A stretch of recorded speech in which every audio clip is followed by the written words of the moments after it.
매일 성경과 함께하는 오늘의 큐티 시간입니다. 3월 26일 오늘의 말씀은 마태복음 24장 15절에서 35절입니다. 그러므로 너희가 선지자 다니엘이 말한 바 멸망에 가증한 것이 거룩한 곳에 선 것을 보거든 그때 유대에 있는 자들은 산으로 도망할지어다. 지붕 위에 있는 자는 집 안에 있는 물건을 가지러 내려가지 말며 밭에 있는 자는 겉옷을 가지러 뒤로 돌이키지 말지어다. 그날에는 아이 뵌 자들과 젖먹이는 자들에게 화가 있으리로다.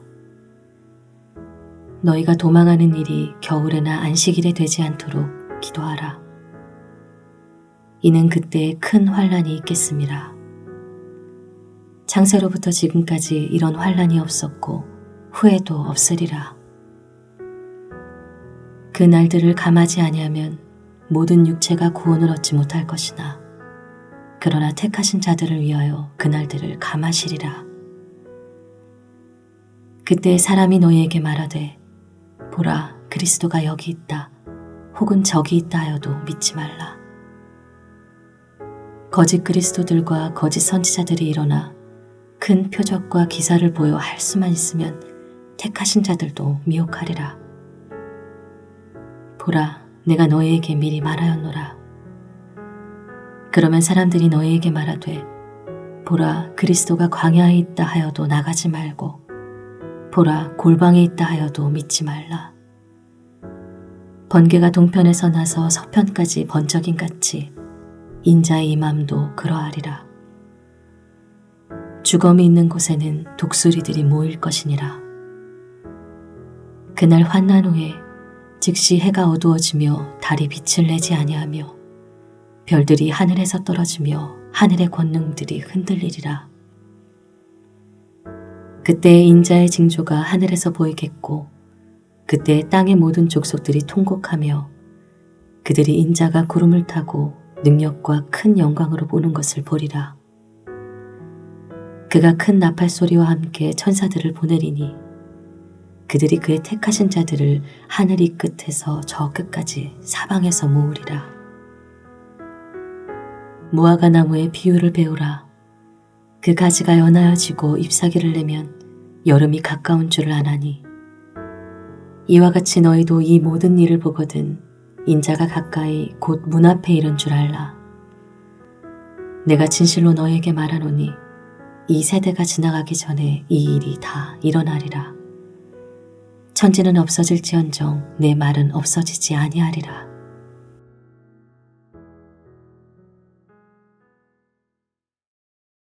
(24장 3절을) 보면 제자들이 예수님께 이런 질문을 했습니다.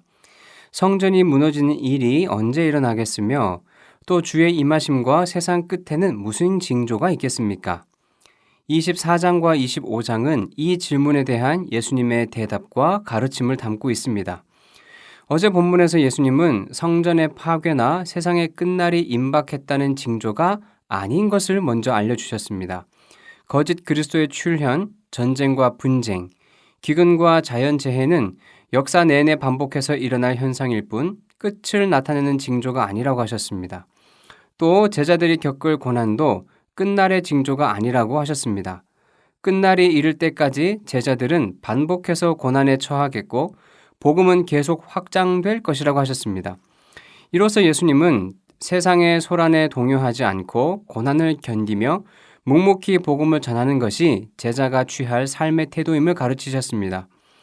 오늘 본문에서 예수님은 성전 파괴 전에 있을 징조, 성전 파괴가 임박했다는 징조를 말씀하십니다. 그것은 다니엘의 말대로 멸망에 가증한 것이 거룩한 곳에 서는 것, 그것입니다. 다니엘의 예언은 주전 167년에 그리스 군대가 성전에 우상을 세움으로써 성취되었지만 이와 같은 일이 반복될 것을 예언하셨습니다. 예수님이 말씀하신 현상이 정확히 무슨 일을 지칭하는지 특정하기는 어렵지만 누가복음 21장 20절에서 예수님이 예루살렘이 군대들에게 에워싸이는 것을 보거든 그 멸망에 가까운 줄을 알라라고 하신 말씀에 비춰볼 때 주후 66년에서 70년까지 로마 군대가 예루살렘을 포위한 상태에서 진행된 유대 로마 전쟁과 연관된 사건이라는 점은 분명합니다. 예수님은 이런 징조가 보이면 성전 파괴를 비롯한 큰 환란이 예루살렘에 임박한 것이니 산으로 도망하라고 하십니다. 급박한 상황이니 주저하거나 지체하지 말고 서둘러 도망가라고 하십니다.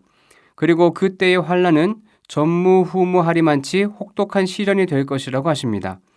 하지만 하나님이 택하신 자들을 위해 그 기간을 줄여주실 것이라고 약속하십니다. 여기서 우리는 택하신 자들을 생각하시는 하나님을 발견할 수 있습니다. 하나님은 어떤 목적을 위해 세상에 큰 환란이 일어나게 하실 때도 있지만 그럴 때도 하나님의 백성을 잊지 않으십니다. 그들의 겪는 고통을 헤아리고 계시며 고통의 크기가 그들이 견딜 수 있는 인내의 한계를 넘어서지 않도록 조절하고 계십니다. 택하신 자들로 하여금 왜 고통을 겪게 하시는가 하는 질문이 들지만 우선은 그런 고통이 실제하는 현실에서도 하나님이 우리를 잊지 않으시며 우리를 위해 그 상황을 통제하고 계심을 믿을 수 있습니다. 어떤 고난이든 우리를 향한 하나님의 긍휼과 사랑이 빠져 있는 현실이란 없습니다. 혼란스럽고 고통스러운 현실을 만나면 많은 사람의 마음이 어지럽고 비틀거립니다. 무엇이든 의지할 것을 찾기 마련입니다. 그래서 이런 혼란기에는 마음 둘 곳을 찾는 사람들을 미혹하는 거짓 그리스도와 거짓 선지자들이 많이 등장합니다. 예수님은 가짜 그리스도, 가짜 선지자들에게 속지 말라고 하십니다.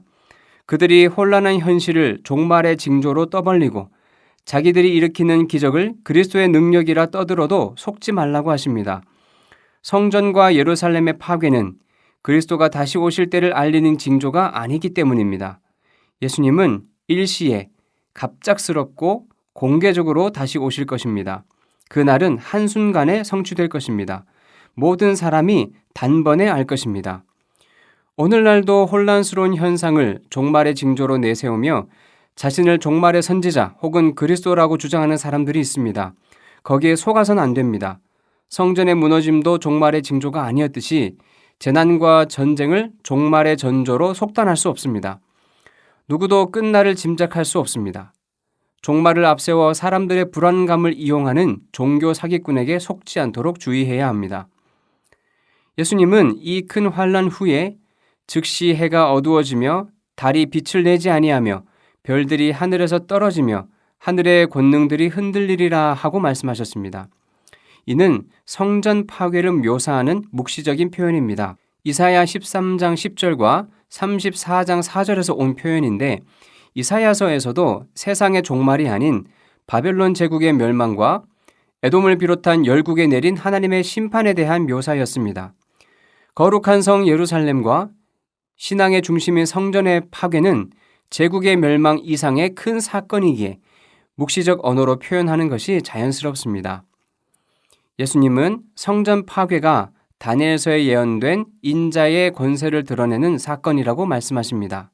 즉, 성전 파괴와 예루살렘의 몰락은 예수님이 심판하신 사건이라는 의미입니다.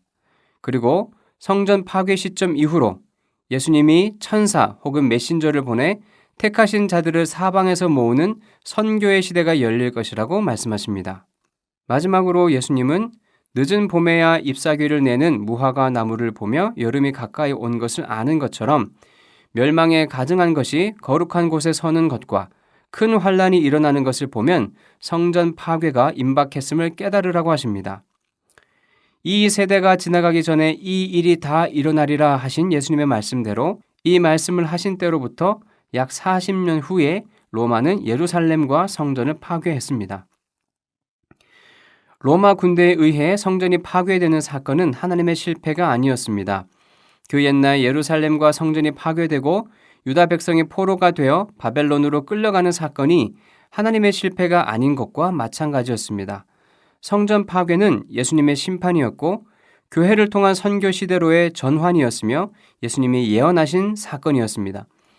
예수님은 계획하신 일을 제자들에게 들려줌으로써 그 환란을 대비할 수 있게 하셨고 충격적일 수도 있는 사건을 제대로 해석할 수 있게 해주셨습니다. 우리도 세상의 모든 현상이 예수님의 통치 아래에서 일어나고 있음을 믿고 예수님의 말씀을 통해 그 현상들을 해석할 수 있기를 바랍니다. 기도하겠습니다. 성전과 예루살렘에 파멸과 환란이 임할 때도 자기 백성의 안위를 살피신 하나님, 오늘도 복잡하고 혼란한 세상 속에서 살아가는 우리를 긍휼히 여기시고 보살펴 주십시오. 성전 파괴의 시기를 알려주시고 말씀대로 그 예언을 성취하시고 그 의미를 가르쳐 주신 예수님, 우리에게도 세상에서 일어나는 현상이 예수님의 통치 아래 있음을 믿는 믿음과 그 현상을 예수님의 가르침으로 해석할 수 있는 지혜를 주십시오. 예수님의 이름으로 기도합니다. 아멘.